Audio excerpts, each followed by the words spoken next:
नमस्कार, जय हिंद साथियों। स्वागत है आप सभी का आपके अपने यूट्यूब चैनल अमन स्टडी पॉइंट में। तो साथियों, यूपी टेट के आज प्रैक्टिस सेट में हम इंग्लिश के महत्वपूर्ण 30 प्रश्नों को देखेंगे और ये सभी प्रश्न आपके प्रीवियस ईयर पेपर यानी पिछले साल के पेपर से लिए गए हैं। यह प्रश्न आपका 8 जनवरी 2020 को हुआ था और उसी के 30 प्रश्नों को आज हम इस वीडियो में देखने वाले हैं। तो फटाफट इस वीडियो को अपने सभी ग्रुपों में और दोस्तों के पास शेयर कर दीजिएगा। और आपको एक चीज़ और बता दें, जो यूपी टेट में इंग्लिश सब्जेक्ट अपना लैंग्वेज सेलेक्ट करना चाहते हैं वही इस वीडियो को देखेंगे, अन्यथा अपना टाइम बर्बाद नहीं करेंगे, टाइम वेस्ट नहीं करेंगे। जो संस्कृत भरे हैं उसके लिए संस्कृत का प्रैक्टिस सेट हमारे चैनल पर उपलब्ध है, आप जाकर प्लेलिस्ट में देख लीजिएगा। तो चलिए शुरू करते हैं आज का वीडियो और देखते हैं आज के पहले प्रश्न को। विच of the following words is not a coordinate conjunction. Answer जाएगा यहाँ पर ए के साथ। इफ जो है यहाँ पर कोऑर्डिनेटिंग कंजक्शन नहीं है। चलेंगे अगले प्रश्न पर। Fill in the blanks with appropriate prepositions.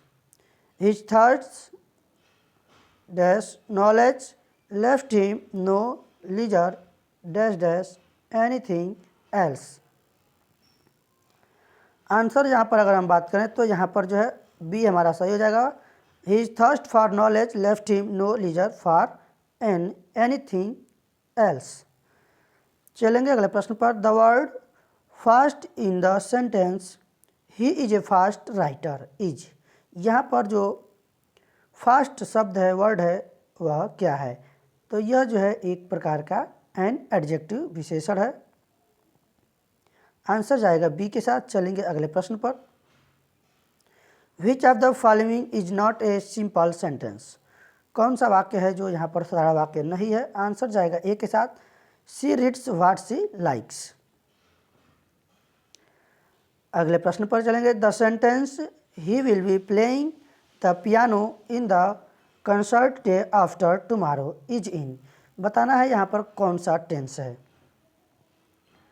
तो यहाँ पर जो वाक्य दिया गया है he will be shall be, यह फ्यूचर कंटिन्यूअस टेंस का हेल्पिंग वर्ब है, सहायक क्रिया है और इसमें वर्ब के फर्स्ट फॉर्म में आईएनजी भी है।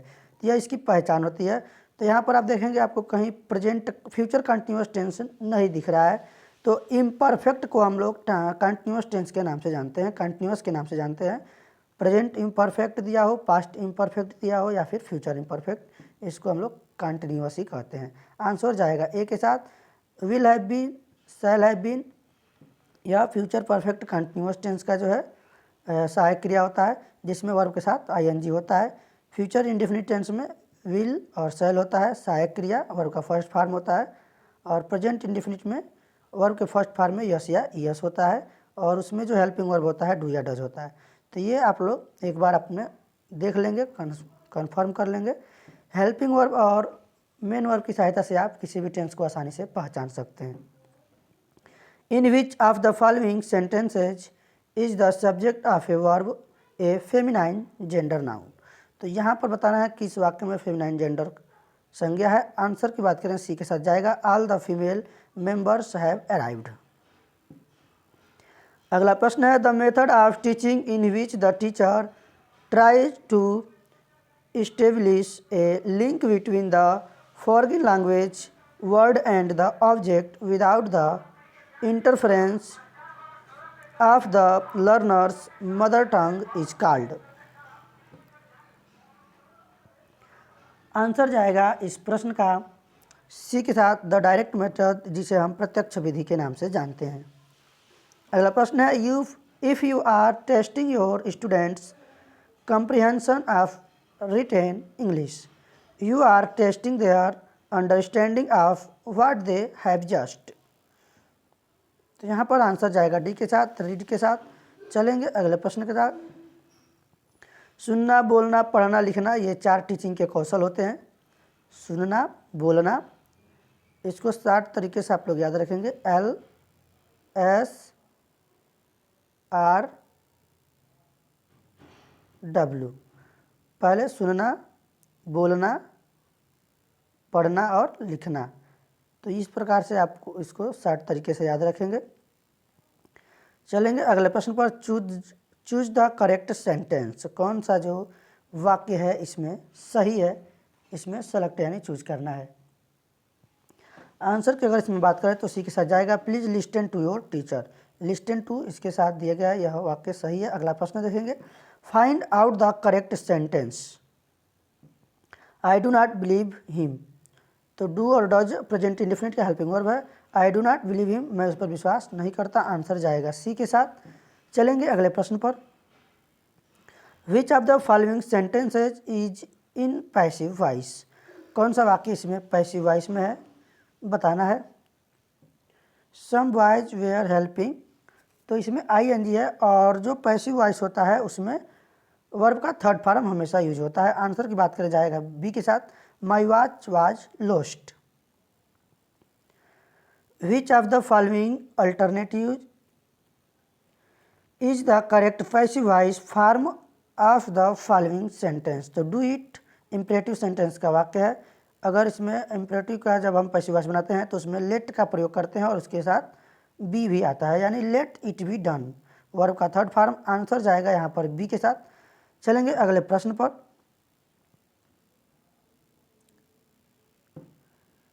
अगला प्रश्न है आपके स्क्रीन पर, which of the following words is plural. कौन सा शब्द है जो बहुवचन है, प्लूरल बताना है। आंसर जाएगा बी के साथ, क्राइटेरिया।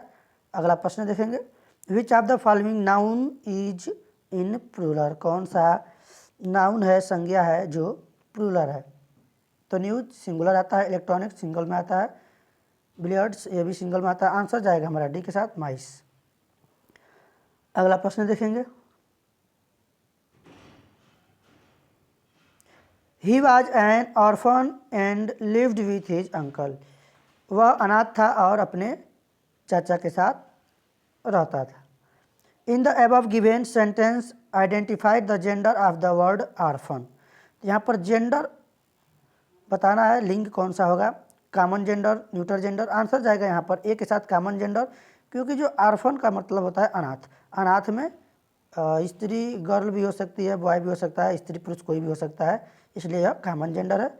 चलेंगे अगले प्रश्न पर। Read the passage given below and answer the question numbers 76 and 77 given below. तो इसको पैराग्राफ को पढ़ के जो है इन क्वेश्चन का आंसर देना है। To forgive an injury is often considered to be a sign of weakness. यानी इस सेंटेंस में, पैराग्राफ में दिया गया है कि एक घायल व्यक्ति जो है फॉरगिव यानी क्षमा कर देता है, तो अक्सर उसे consider to be a sign of weakness, उसे एक कमज़ोर समझ लिया जाता है। तो इस प्रकार इसको आप लोग स्क्रीनशॉट ले लेंगे एक बार, और इसको देखने के बाद यहाँ पे कहा it is a really a sign of strength. यह एक शक्तिशाली होने का क्या है, वास्तव में यह शक्तिशाली होने का क्या है, संकेत है। चलिए अब हम लोग प्रश्न को देखेंगे, पैराग्राफ पढ़ेंगे तो काफ़ी वक्त लगेगा। सीधा चलते हम लोग प्रश्नों पर। आप लोगों ने स्क्रीनशॉट ले लिया होगा। The word strength is a, यहाँ पर जो स्ट्रेंथ वर्ड है यह क्या है, स्ट्रेंथ में होता है बल, शक्ति या फिर ताकत। तो यह जो है किस प्रकार का नाउन है, नाउन बताना है। तो एक प्रकार का भाववाचक संज्ञा है, ऑब्जेक्ट नाउन है। आंसर जाएगा ए के साथ। चलेंगे अगले प्रश्न पर। One who does not take revenge is. यहाँ पर प्रश्न की बात करें हम आंसर की, तो इस प्रश्न का राइट आंसर जो जाएगा डी के साथ, a strong man. Read the following poem and answer the question set below it. यानी इस पोएम को पढ़ना है और इसका आंसर देना है। सी वेल among the untrodden ways beside the spring of Dove. इसको आप लोग एक बार स्क्रीनशॉट ले लेंगे और एक बार इसको पढ़ लेंगे। चलेंगे प्रश्न पर, देखते हैं प्रश्न को। What is the meaning of the word untrodden. इसका मतलब होता है बेरोजगार। अनट्रोडन में होता है बेरोजगार। इसका आंसर हो जाएगा अनएक्सप्लोर्ड, सी के साथ आंसर जाएगा। अगला प्रश्न है identify the correct figure of speech use in the second stanza. जो सेकेंड स्टेंजा है इसमें किस अलंकार का प्रयोग किया गया है बताना है। तो यहाँ पर आपके सामने विकल्प है हाइडेन, ये नहीं, इसमें हाँ, इसमें जो है मेटाफर, पन, स्माइली, सिमिली। आंसर यहाँ पर हमारा जाएगा डी के साथ, सॉरी डी नहीं, बी के साथ जाएगा, सिमिली हो जाएगा। अगला प्रश्न देखेंगे, which of the following sentence is correct. तो यहाँ पर ऑप्शन दिए गए हैं और इस प्रकार आपको कूट यहाँ पर दिया गया है। There is few hope of his recovery, ये जो सेंटेंस है यह सही है। तो आंसर यहाँ पर हम लगाएंगे सी के साथ, सी में यह विकल्प दिया गया है। चलेंगे अगले प्रश्न पर। Point out the sentence which is in past perfect tense.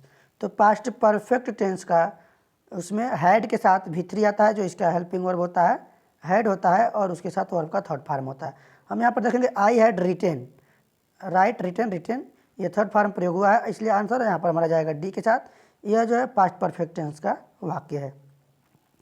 Fill in the blanks with the correct article, यहाँ पर आर्टिकल का प्रयोग करना है। Neil Armstrong was the first man to walk on the moon. तो मून, चंद्रमा, पृथ्वी, इन सभी के पहले द का ही प्रयोग होता है, और द आर्मस्ट्रांग जिसे द कालिदास जो प्रसिद्ध नाम है, फेमस है, उनके पहले जो है प्रसिद्ध विद्वान है, उनके पहले द का प्रयोग होता है। आंसर यहाँ पर हमारा जाएगा ए के साथ। चलेंगे अगले प्रश्न पर। Fill in the blank in the following sentence the teacher has been teaching for hours. तो जो ए आवर है, इसका तो जो पहला वर्ड है, जो यह जो है कॉन्सोनेंट है, जबकि इसका जो उच्चारण है, प्रोनाउंसिएशन है, वह एक वावेल है, स्वर है। तो देखेंगे यहाँ पर एन का प्रयोग होगा, एन, यानी आंसर जाएगा हमारा डी के साथ। चलेंगे अगले प्रश्न पर। Add the right suffix to pluralize the word ox. Ox मिस होता है बैल, इसका जो है प्लूरल बनाना है, तो ऑक्स का हो जाएगा ऑक्सन, यानी आंसर जाएगा हमारा सी के साथ। चलेंगे अगले प्रश्न पर। प्लूरल यानी इसको बहुवचन बनाना था। Change the word grow into a noun by adding one of the suffix given below. यानी जो ग्रो वर्ड है, यह वर्ब है, ग्रो मिस होता है उगना या फिर विकसित होना, यहाँ पर इसको बनाना है नाउन। तो यहाँ पर ग्रो में हम टी एच जोड़ देंगे, ग्रोथ हो जाएगा। आंसर जाएगा डी के साथ, यह नाउन में परिवर्तित हो जाएगा। विच of the following alternative is grammatically correct. कौन सा जो यहाँ पर बताना है आपको ग्रामेटिकली यानी ग्रामर की वजह से, व्याकरण की दृष्टि से सही है। आंसर जाएगा यहाँ पर हमारा सी के साथ। ऑल दिज मेन, मेन यह अपने आप में प्लूरल है, इसमें यस का प्रयोग नहीं होगा, यस या नस नहीं लगाएंगे। और ऑल दिस मैन, तो मेन प्लूरल है, तो इसके पहले दिस भी नहीं आएगा, यह सिंगुलर को प्रदर्शित करता है। और यहाँ पर जो मैन है, मैन सिंगुलर है, एक वचन है, तो दिज जो है यह प्लूरल को दर्शाता है, इसलिए हमारा जो आंसर जाएगा सी के साथ जाएगा। उम्मीद है कि आप सभी को समझ में आया होगा। अगला प्रश्न है fill in the blank with appropriate preposition. तो यहाँ पर he came to me at midnight, midnight के पहले एट का प्रयोग होता है, प्रीपोजिशन। आंसर जाएगा डी के साथ। अगला प्रश्न है विच of the following sentence does not have an adjective clause. यहाँ पर बताना है कौन सा वाक्य है जो एडजेक्टिव क्लॉज नहीं है। तो आंसर यहाँ पर जाएगा ए के साथ। I met him where he lived. चलेंगे अगले प्रश्न पर। Fill in the blank with correct preposition. He is junior, तो जो जूनियर है, जूनियर के बाद हमेशा टू का प्रयोग होता है, आप लोग याद रखेंगे। बी के साथ आंसर जाएगा he is junior to me. Fill in the blank with correct conjunction. Either he is mad, तो आइदर के साथ हमेशा आर आता है और नाइदर के साथ हमेशा नॉर आता है, तो mad or he is feigning madness. Answer यहाँ पर जाएगा बी के साथ। तो साथियों आज की वीडियो में बस इतना ही। वीडियो कैसा लगा कमेंट बॉक्स में ज़रूर बताएं, और वीडियो पसंद आए तो वीडियो को लाइक और शेयर करें, और चैनल पर पहली बार हैं तो चैनल को सब्सक्राइब कर दें। धन्यवाद। जय हिंद।